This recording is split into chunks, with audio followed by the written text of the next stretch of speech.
Hello दोस्तों, आप सभी का स्वागत है हमारे channel credible classes online tech में। आज हम लोग पढ़ने वाले हैं भारतीय अर्थव्यवस्था की विशेषताएं। तो इस पूरे वीडियो में हम लोग भारतीय अर्थव्यवस्था की विशेषताओं के बारे में पढ़ेंगे।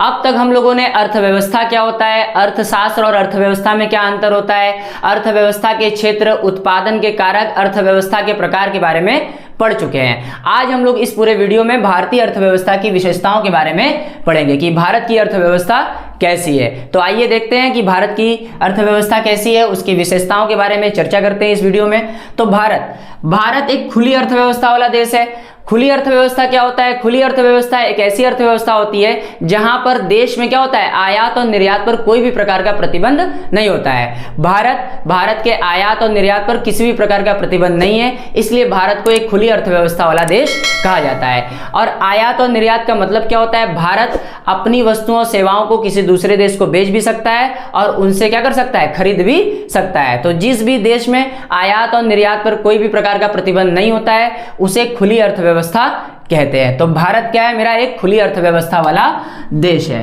अब दूसरा पढ़ते हैं, भारत क्या है, एक मिश्रित अर्थव्यवस्था वाला देश है। अब मिश्रित अर्थव्यवस्था क्या होता है? मिश्रित अर्थव्यवस्था एक ऐसी अर्थव्यवस्था होती है जहां पर सार्वजनिक क्षेत्र और निजी क्षेत्र मिलकर क्या करते हैं, काम करते हैं। जैसे भारत में क्या है, जो सड़कें बनाई जाती हैं वो सरकार और निजी क्षेत्र दोनों की सहायता से बनाई जाती है, इसलिए भारत को एक मिश्रित अर्थव्यवस्था वाला देश कहा जाता है। तो भारत की अर्थव्यवस्था की जो विशेषता है वो मिश्रित अर्थव्यवस्था भी है। ठीक है, फिर आते हैं, भारत क्या है, एक विकासशील अर्थव्यवस्था वाला देश है। विकासशील क्या होता है? देखिए, अर्थव्यवस्था विकास के आधार पर तीन प्रकार की होती है। पहला होता है विकसित अर्थव्यवस्था, दूसरा होता है विकासशील अर्थव्यवस्था और तीसरा होता है अल्प विकसित अर्थव्यवस्था।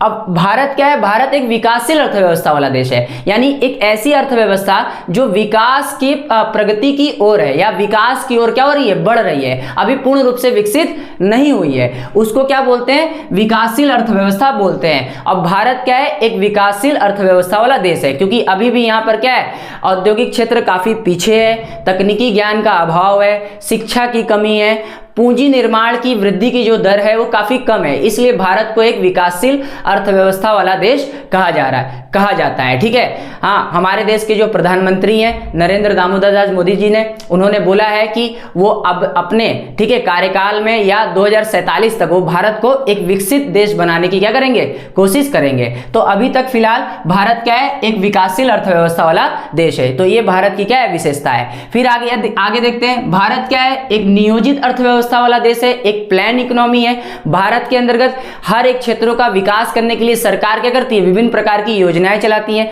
जैसे भारत में सबसे पहली जो पंचवर्षीय योजना चलाई गई, जिसको हम लोग 5 ईयर प्लान बोला जाता है, ये 1951 में चलाई गई। ठीक है, तो ऐसे करके भारत में क्या हुआ, कुल 12 पंचवर्षीय योजनाएं चलाई गई और जिसके मदद से हर एक क्षेत्र का विकास किया गया। हर एक क्षेत्र में क्या आता है, प्राथमिक क्षेत्र, द्वितीय क्षेत्र और तृतीय क्षेत्र। ठीक है, तो भारत के अंतर्गत जितने भी विकास के काम होते हैं वो नियोजित अर्थव्यवस्था के अंतर्गत किए जाते हैं, यानी नियोजन के तरीके से किया जाता है। फिर भारत क्या है, एक निम्न मध्य आय वाला देश है। वर्ल्ड बैंक के रिपोर्ट के अनुसार भारत क्या है, एक निम्न मध्यम आय वाले देश के रूप में जाना जाता है, या इसकी अर्थव्यवस्था कैसी है, निम्न मध्य आय वाले देश की तरह है। आपको मैंने पहले वाले वीडियो में क्या है, वर्ल्ड बैंक के अनुसार अर्थव्यवस्था को कितने भागों में बांटा है ये मैंने पढ़ाया है, तो वो वीडियो जाकर जरूर देखें। तो भारत क्या है, एक निम्न मध्यम आय वाली अर्थव्यवस्था है। फिर इसके बाद आते हैं, भारत क्या है, एक उभरती हुई अर्थव्यवस्था वाला भी देश है। ये भी इसकी एक क्या है, विशेषता है। भारत क्या है, पिछले कुछ दशकों में क्या है, भारत का जो विकास है वो काफी तेज रहा है, यहां तक कि इसने चाइना को भी क्या किया है, पीछे छोड़ दिया है विकास के मामले में। ठीक है, तो भारत को एक उभरती अर्थव्यवस्था के नाम से भी जाना जाता है। ये भी इसकी क्या है, एक पर्टिकुलर क्या है, एक फीचर है या कैरेक्टरिस्टिक्स है। फिर भारत को हम लोग तीसरी दुनिया का देश कहा जाता है। तीसरी दुनिया का देश का मतलब क्या होता है, जिन देशों ने समाजवादी और पूंजीवादी अर्थव्यवस्था का एक मिश्रण को अपनाया, या कहने का मतलब मेरा यह है कि जिन भी देशों ने मिश्रित अर्थव्यवस्था अपनाया उसे तीसरी दुनिया का देश कहा जाता है। तो भारत क्या है, एक तीसरी दुनिया का देश भी है। तो आप लोग को समझ में आया होगा कि भारत की जो अर्थव्यवस्था है उसकी विशेषता क्या है। भारत क्या है, एक खुली अर्थव्यवस्था वाला देश है जहां आयात और निर्यात पर कोई प्रतिबंध नहीं है।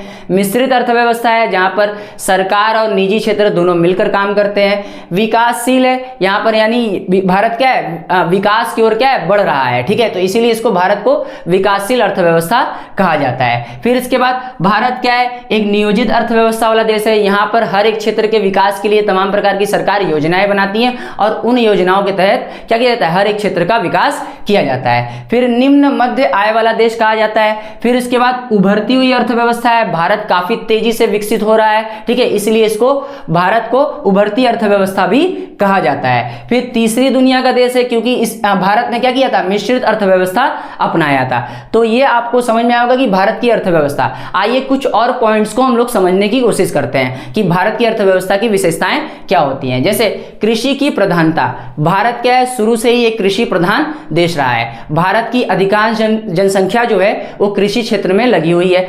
लगभग 50% भारत की जो जनसंख्या है वो कृषि क्षेत्र में काम करती है और सबसे ज्यादा रोजगार प्रदान करने वाला जो क्षेत्र है वो कृषि क्षेत्र है। दुर्भाग्य ये है कि भारत में कृषि तो है काफी ज्यादा उन्नत अवस्था में है, लेकिन भारत में जीडीपी में इसका योगदान क्या है काफी कम रहा है। तो भारत क्या है एक कृषि पर आधारित भी अर्थव्यवस्था कही जाती है। आप लोग को समझ में आया होगा। फिर दूसरे पॉइंट की ओर चलते हैं, निम्न प्रति व्यक्ति आय, ठीक है। भारत में अन्य विकसित देशों की अपेक्षा यहाँ पे जो प्रति व्यक्ति आय है वो काफी कम मानी जाती है।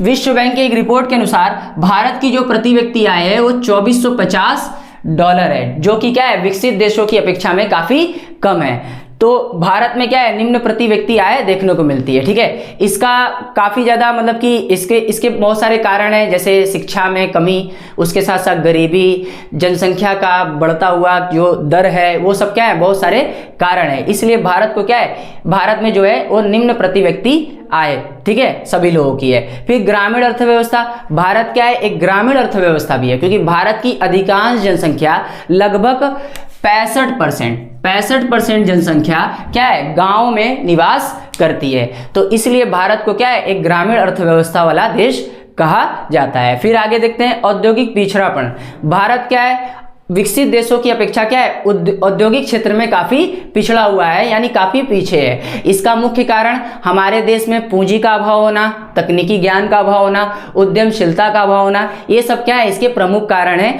जिसके कारण भारत में क्या है औद्योगिक पिछड़ापन देखने को मिलता है, ठीक है। भारत ने औद्योगिक क्षेत्र को बढ़ावा देने के लिए तमाम प्रकार के कार्यक्रम भी चला रखे हैं, जैसे startup India, make in India और भी बहुत सारे कार्यक्रम इन्होंने चला रखे हैं, ताकि भारत को औद्योगिक क्षेत्र को क्या किया जाए काफी तेजी से विकसित किया जा सके। फिर इसके बाद आते हैं अत्यधिक जनसंख्या का दबाव। आपने हाल ही में एक रिपोर्ट में सुना होगा कि भारत आज विश्व की सबसे अधिक जनसंख्या वाला देश बन गया है। तो भारत में क्या है जनसंख्या का दबाव क्या है काफी ज्यादा है। जनसंख्या के दबाव के कारण भारत में बेरोजगारी ज्यादा है, गरीबी ज्यादा है, शिक्षा की कमी है। जितनी भी योजनाएं भारत सरकार निकालती है वो सही ढंग से इंप्लीमेंट नहीं हो पाती, जिसके कारण क्या है भारत क्या है एक विकासशील देश के रूप में माना जाता है या कहा जाता है। तो भारत में क्या है जनसंख्या का काफी दबाव है। फिलहाल जनसंख्या को कंट्रोल करने के लिए भारत सरकार अभी तमाम प्रकार की योजनाएं चला रही है। भविष्य में आपको उन योजनाओं के बारे में पता चलेगा। फिर इसके बाद आते हैं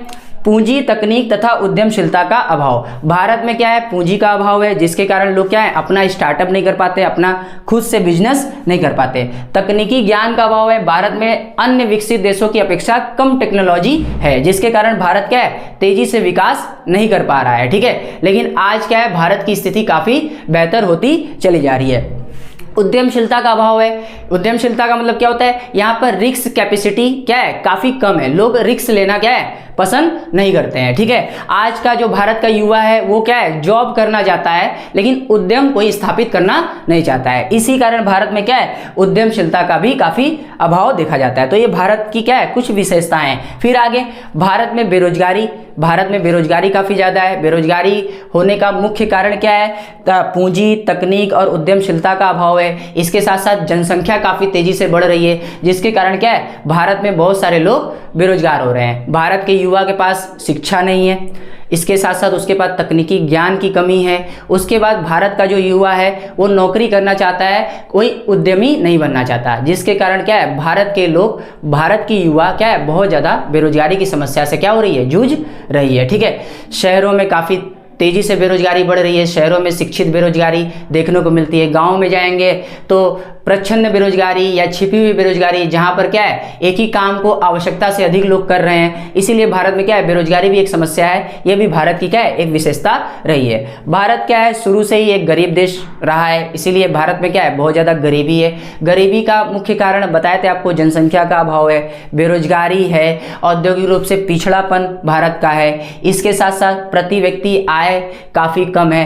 भारत की अभी भी लगभग 25% से अधिक जनसंख्या गरीबी रेखा के नीचे जीवन यापन करती है, जिसके कारण सरकार ने क्या किया है भारत को गरीबी के कुचक्र से दूर करने के लिए या उसमें से बाहर निकालने के लिए तमाम प्रकार की योजनाएं चला रखी है। बेरोजगारी को दूर करने के लिए सरकार ने मनरेगा और भी प्रधानमंत्री रोजगार प्रोत्साहन योजना और भी चीजें चला रखी है, जिससे भारत के बेरोजगारी और गरीबी को दूर किया जाए। ये दोनों काफी क्या है महत्वपूर्ण टॉपिक है किसी भी देश के लिए, और भारत के लिए तो हिसाब से शुरू से ही काफी महत्वपूर्ण टॉपिक रहा है। तो कोशिश किया जाए हम लोगों की तरफ से भी और सरकार की तरफ से कि भारत में बेरोजगारी को और गरीबी को दूर किया जाए। दूर करने के लिए हम लोगों को अपने पूंजी में यानी पूंजी एकत्रित करना होगा, अपने तकनीकी ज्ञान में सुधार करना होगा और उद्यमशीलता की ओर बढ़ना होगा, तभी भारत में बेरोजगारी और गरीबी क्या होगी दूर होगी। तो आइए नेक्स्ट देखते हैं आर्थिक असमानता। ठीक है, एक रिपोर्ट के अनुसार माना जाता है कि भारत के 10% जनसंख्या के पास भारत की 77% प्रॉपर्टी है। सोचिए भारत की 10% जो जनसंख्या है उसके पास भारत की 77% क्या है संपत्ति है, या जिसको धन बोलते हैं। तो भारत में क्या है काफी ज्यादा आर्थिक असमानता है, गरीब और अमीर की जो खाई है वो काफी भारत में क्या हो रही है बढ़ती चली जा रही है। अमीर और अमीर होता चला जा रहा है और गरीब होता चला रहा है। तो भारत में आर्थिक असमानता काफी देखने को मिलती है। फिर इसके बाद साक्षरता में कमी, बताए थे मैंने शुरू से ही कि भारत में क्या है जो साक्षरता दर है वो अन्य विकसित देशों की तुलना में क्या है काफी कम है। अमेरिका की तुलना में, चाइना की तुलना में, जापान की तुलना में भारत में क्या है साक्षरता की दर में काफी कमी है। इसके साथ साथ ये भी देखा जाता है कि पुरुषों की यहाँ पे साक्षरता और महिलाओं की साक्षरता में काफी अंतर है। ठीक है, पुरुष ज्यादा शिक्षित होते चले जा रहे हैं जबकि महिलाओं को शिक्षा नहीं दिया जा रहा है। महिलाओं में क्या है शिक्षण की अभी भी कमी है। तो ये भी एक प्रकार की क्या है भारत की एक विशेषता है, क्योंकि यहाँ पे भी साक्षरता की क्या है काफी कमी हो रही है। भारत सरकार ने एक नई शिक्षा नीति लाई है जिसके तहत क्या है भारत में जो शिक्षण व्यवस्था है उसमें और सारे सुधार करने का प्रयास किया गया है। आगे चल के हम लोगों का शिक्षा यानी हमारा जो एजुकेशन सिस्टम है वो अच्छा से अच्छा हो, ताकि भारत हमारा क्या हो तेजी से आगे बढ़ सके, और प्रयास किया जा रहा है सरकार के द्वारा भी और लोगों के द्वारा भी। फिर इसके बाद भारत क्या है एक रूढ़िवादी और परंपरावादी समाज में रहता है। भारत के जो लोग हैं वो पुराने परंपराओं से क्या है चिपके हुए हैं। जाति व्यवस्था, इसके साथ सांप्रदायिकता, ये सारे क्या है जो मसले हैं जो भारत में चलते रहते हैं। भारत में हमेशा क्या है चुनाव जो लड़े जाते हैं वो हमेशा जातिवाद, भाई भतीजावाद, ये सब चीज़ों पर लड़ा जाता है। तो भारत शुरू से क्या है एक रूढ़िवादी और परंपरावादी समाज के रूप में बना हुआ है, जिससे क्या है भारत को बाहर निकलने की काफ़ी ज़्यादा जरूरत है। जब तक भारत क्या है ये रूढ़िवादी और परंपरावादी समाज से बाहर नहीं निकलेगा तब तक भारत तेजी से विकसित नहीं हो पाएगा। आज भी देखते होंगे महिलाओं को क्या है ज़्यादा शिक्षित नहीं बनाया जाता। उनका क्या है उनको 12 पास करा के या ग्रेजुएशन या थोड़ा बहुत पढ़ाई करके उनकी शादी कर दी जाती है, जो कि एक क्या है रूढ़िवादी मानसिकता भारत की है, जो कि ऐसा नहीं होना चाहिए। भारत को अगर विकसित देश बनाना है तो यहाँ पर पुरुषों के साथ साथ महिलाओं को भी क्या है आगे बढ़ना होगा, और महिलाएं ज़्यादा आगे बढ़े तो वही अच्छा होगा। ठीक है, तो भारत क्या है एक रूढ़िवादी और परंपरावादी समाज से घिरा हुआ है, जो कि क्या है भारत को कहीं ना कहीं विकसित होने से क्या होता है रोकता है। फिर इसके बाद आर्थिक निर्भरता, भारत क्या है अभी भी दूसरे देशों पर ज्यादा डिपेंडेंट है। ठीक है, भारत में पेट्रोल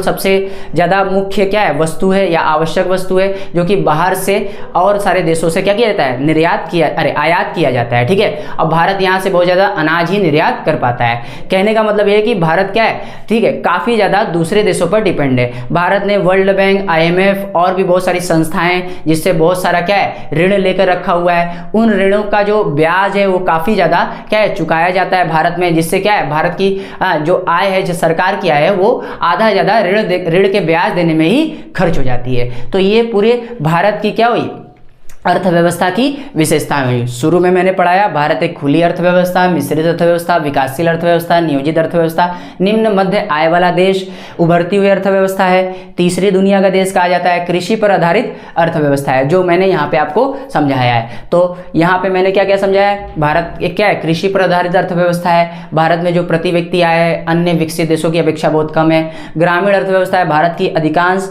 जो जनसंख्या है करीबन 65% क्या है, गाँव में ही निवास करती है। फिर इसके साथ साथ भारत औद्योगिक रूप से क्या है, पिछड़ा हुआ है, क्योंकि शुरू से ही भारत क्या है, कृषि प्रधान देश रहा है और भारत के लोग जो हैं वो कृषि यानी प्राथमिक क्षेत्र से सीधे तृतीय क्षेत्र की ओर क्या हुए, बढ़े हैं, जिसके कारण क्या है, जो सेकेंडरी सेक्टर है यानी द्वितीय क्षेत्र है, जो औद्योगिक क्षेत्र है, उसका काफी विकास नहीं हो पाया है। और इसका प्रमुख कारण पूंजी में कमी, इसके साथ साथ तकनीक का अभाव और उसके साथ साथ उद्यमशीलता का अभाव पाया जाता है, जिसके कारण औद्योगिक क्षेत्र में भारत क्या है, काफी ज्यादा पिछड़ा हुआ है। फिर अत्यधिक जनसंख्या का दबाव, मैंने बताया आज भारत क्या है, पूरे विश्व में सबसे अधिक जनसंख्या वाला देश बन चुका है, जो एक क्या है, काफी भारत के पास क्या है, एक समस्या है। ठीक है, इसके बाद पूंजी, तकनीक और उद्यमशीलता का अभाव, बताए थे आज का युवा क्या है, नौकरी करना ज्यादा पसंद करता है लेकिन अपना उद्यम वो नहीं स्टार्ट करता है। ठीक है, और इसके साथ साथ भारत के युवाओं के पास तकनीकों का अभाव है, फिर पूंजी का भी अभाव रहा है। ठीक है, तो इन सभी चीज़ों को क्या है, बढ़ाने की काफ़ी जरूरत है। बेरोजगारी की समस्या है, गरीबी भारत में, आर्थिक असमानता,